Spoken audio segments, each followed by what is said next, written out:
అంతులేని అహంకారం, కరుడుగట్టిన కర్కసత్వం, రోజు రోజుకు పెరుగుతున్న అసహనం.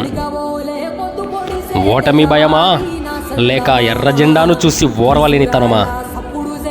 మొన్న తడకనిపల్లిలో, నేడు నన్నూరులో కాటసాని వర్గ కరుడుగట్టిన అహంకారం మరోసారి బయటపడింది.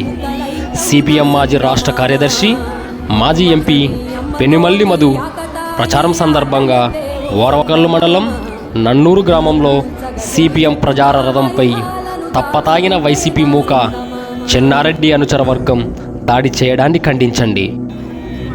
ప్రజల పక్షాన పోరాడే యోధుడు, పాణ్యం అసెంబ్లీ అభ్యర్థి డి గౌస్ దేశాయ్ గారి సుత్తి కొడవలి నక్షత్రం గుర్తుపై ఓటు వేయించి గెలిపించ ప్రార్థన.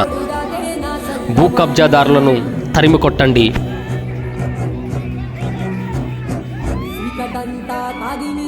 సిద్ధరంగా సిందేయకే ఓ చందమామ.